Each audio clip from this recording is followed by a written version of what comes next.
Hello दोस्तों, तो कैसे हैं आप सब।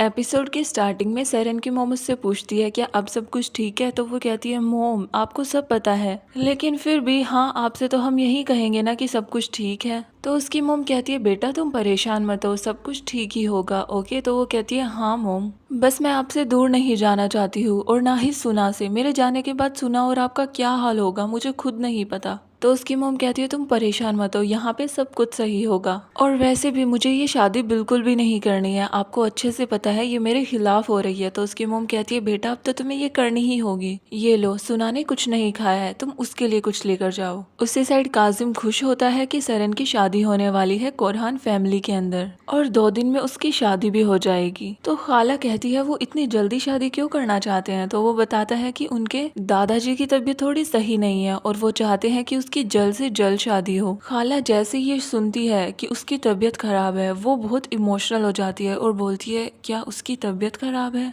और वो इतनी इमोशनल क्यों हुई ये हमें आगे पता लगेगा। तभी एस्मे आती है और उसके पेट में अचानक से दर्द हो जाता है। तो काजिम कहता है ये ड्रामेबाजी बंद करो, उसकी शादी होने वाली है, तैयारियां करो और उसे ये भी बता देना आज उसे फेरित और उसके मॉम डैड के साथ खाने पे भी जाना है, ज्यादा नखरेबाजी ना करे वो ध्यान रखना। नेक्स्ट सीन में खाला उसके पास आती है और बोलती है फेरित आ चुका है लेकिन वो अकेला आया है और शादी से पहले हमें सेरेन को उसके साथ नहीं भेजना चाहिए, ऐसे सही नहीं होगा। तो काजिम कहता है कुछ नहीं होता है, आज का टाइम बदल चुका है, हमें उसे भेज देना चाहिए। सेरेन को फटाफट से रेडी करो और फेरित को मेरे पास लेकर आओ, मुझे उससे कुछ बात करनी है। देन वो एस्मे से कहता है ध्यान रखना सुना बाहर नहीं आने चाहिए और सेरेन से कहो कॉफी लेकर आए। खाला बाहर जाती है, फेरित को अंदर बुला कर आती है और सेरेन रेडी हो चुकी थी। फेरित उससे अंकल कह के बात करता है तो वो कहता है अब मैं तुम्हारा अंकल नहीं हूँ, तुम मुझे डैड बुलाओगे। इतने में ही सेरेन कॉफी वगैरह लेकर आती है, सर्व करती है और वहाँ से चली जाती है। वो उससे पढ़ाई से रिलेटेड बातें करता है, फ्यूचर में तुम्हें कुछ काम करना है उससे रिलेटेड बात करता है। देन बोलता है देखो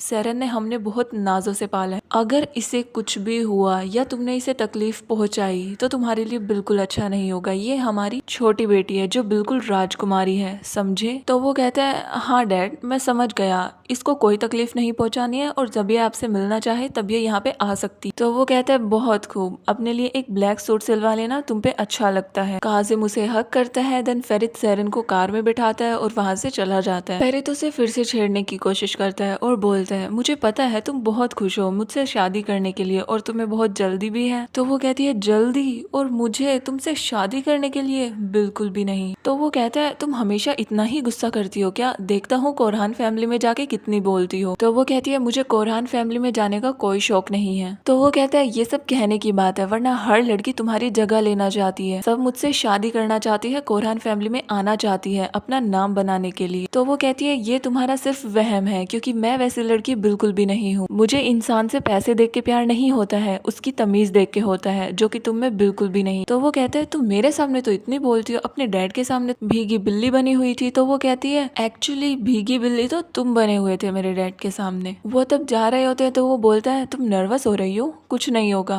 आराम से चलो। वो उसके मॉम डैड से हाय हेलो बोलती है, वो उसके लिए चेयर निकालता है, वो वहाँ पे बैठती है और वो बहुत ज्यादा नर्वस हो रही थी। तो गुलगुन फेरित से इशारे में कहता है कि इससे बोलो अपने बैग को साइड में रखे। देन गुलगुन उससे कहती है बेटा अपने बारे में कुछ बताओ। तो वो कहती है एक्चुअली मेरे बारे में बताने के लिए कुछ है ही नहीं। देन वो फूड ऑर्डर करते हैं, वो खाना खा रही होती है। देन उससे पूछती है तुम्हारी स्टडीज में क्या सीन है। देन वो बताती है कि मुझे पेंटिंग और आर्ट ये सब बहुत पसंद है। तो गुलगुन कहती है वाओ सरप्राइजिंग, क्या तुम आगे पढ़ना चाहती हो। तो वो कहती है हाँ बिल्कुल क्यों नहीं। जिस पे गुलगुन कहती है हाँ तो तुम हमारे साथ चलकर शादी के बाद पढ़ सकती हो, हम तुम्हें नहीं रोकेंगे, तुम्हें जो करना है तुम वो करना। तो ये सुन के वो खुश हो जाती है और बोलती है थैंक यू। ओरहान बोलता है बेटा फेरित थोड़ा शरारती है और थोड़ा नादान भी, बट ये दिल का बहुत अच्छा है। मुझे पता है ये तुम्हें बहुत परेशान करता होगा लेकिन तुम इसका बुरा मत मानना ओके। तभी उसके पास इफाकत का कॉल आ जाता है और वो वहाँ से चला जाता है। फेरित बोलता है शायद आप लोगों को अकेले में टाइम चाहिए और वो भी उठ के वहाँ से चला जाता है और वो अपनी गर्लफ्रेंड के पास कॉल करता है और बोलता है क्या कर रही हो। तो वो कहती है खाना खा रही हूँ। तो वो उसे बताता है कि एक्चुअली मैं सेरेन को अपने मॉम डैड से मिलवाने के लिए आया हूँ, मेरा तो दिमाग ही खराब हो गया है, मुझे जल्द ही तुमसे मिलना है। तो वो कहती है हाँ हम जल्द ही मिलेंगे। गुलगुन सेरेन से कहती है बेटा मुझे पता है कि सब कुछ इतना जल्दी हो रहा है, शायद तुम्हें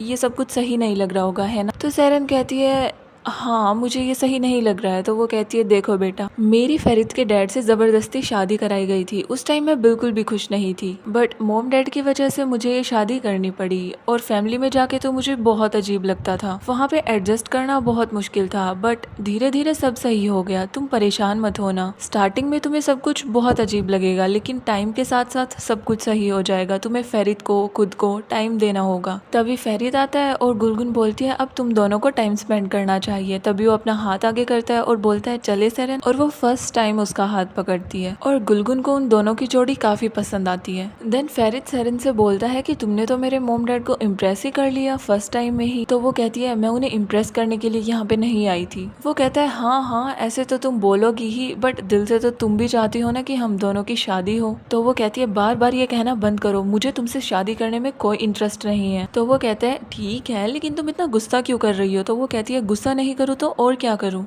तुम मेरी बहन के लिए रिश्ता लेकर आए, बट उसने कॉफी क्या गिरा दी, तुमने तो उसकी जगह मुझे पसंद कर लिया। तो वो कहता है हे उसने कॉफी गिरा दी इसलिए मैंने रिश्ता नहीं मना किया था। तो वो गुस्से में कहती है तो फिर मुझसे रिश्ता पक्का क्यों किया तुम लोगों ने, और अगर तुम्हें भी ये शादी नहीं करनी है तो अपने मॉम डैड से साफ मना कर दो ना, तोड़ दो ये शादी, अभी भी टाइम है। तो वो कहता है जैसा तुम सोच रही हो ना वैसा बिल्कुल नहीं होने वाला है, ये शादी तो होके ही रहेगी। तो वो कहती है मुझे नहीं पता, कुछ करो, मुझे अपनी लाइफ बर्बाद नहीं करनी है, मुझे तुमसे शादी नहीं करनी है। ये भी तो हो सकता है ना कि मेरी लाइफ में कोई और हो। तो वो कहता है चाहे कुछ भी हो लेकिन ये शादी तो होके ही रहेगी। तो वो इमोशनल हो जाती है, उसे गुस्सा भी आ रहा होता है और वो रोने लग जाती है। तभी वहाँ पे अबिदीन आता है और बोलता है क्या हुआ सेरेन, आप ठीक तो हैं। तो वो कहती है हाँ मैं ठीक हूँ। तभी अबिदीन बताता है कि तुम्हारी शादी फिक्स हो गई है और ये कल होने वाली है। सेरेन वाज लाइक व्हाट, कल शादी होने वाली है। सेरेन बोलती है ओके तो आप मुझे मेरे घर ड्रॉप कर दीजिए। फ़रीद बोलता है अबिदीन इन्हें घर ड्रॉप करो। तब वो दोनों कार में होते हैं तो अबिदीन उससे बोलता है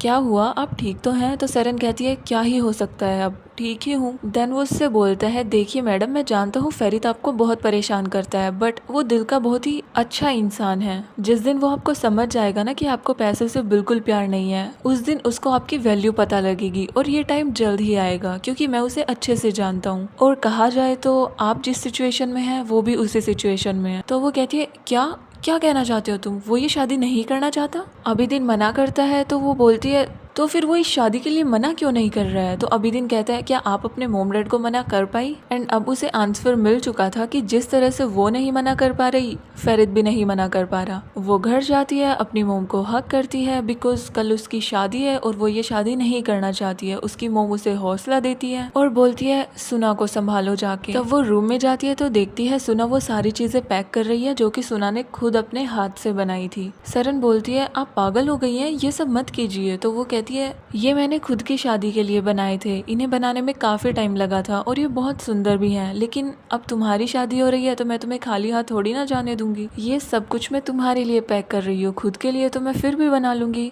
और ये शादी की ड्रेस ये मॉम ने मेरे लिए दी थी ना, बट अब ये तुम पहनोगी, ये तुम्हारे लिए ही बनी है। सरन उसे मना किए जा रही थी, इमोशनल होके रोए जा रही थी, बट उसके पास कोई और चॉइस है ही नहीं। तो सुना कहती है रो मत, तुम्हें अच्छा नहीं लग रहा ना। देन वो उसे हक करती है और बोलती है अब कैसा लग रहा है, सब कुछ ठीक होगा। उसी साइड हालिस लतीफ से कुछ शायरियाँ लिखवा रहा था। वो शायरी बहुत इमोशनल थी, लाइक उसके पास्ट में भी कुछ हुआ हो, वो हार्ट ब्रोकन हो, ऐसे टाइप की कि टाइम के साथ साथ कितना कुछ बदल जाता है हमें खुद नहीं पता चलता। हम जो चाहते हैं ना वो कभी होता है, ना हमें अपनी मनपसंद चीज मिलती है। इन सब के बावजूद भी टाइम नहीं रुकता है, टाइम हमेशा चलता ही रहता है। लाइक ऐसी ही बहुत लंबी शायरी होती है। नेक्स्ट डे हो चुका था, सेरेन की आंख खुलती है, वो बहुत ही घबराई हुई होती है। उठ के बाहर देखती है कि बहुत सारी तैयारियां हो रही है। हालत अब खिड़की से देखती है तो उसे अपनी शादी की याद आ जाती है कि कैसे वो भी खिड़की से देख रही थी अपने होने वाले हस्बैंड को, और उसने उसे एक नेकलेस भी दिया था ये कह के कि तब तुम ये पहनोगी तो तुम्हारी खूबसूरती पे 4 चांद लग जाएंगे।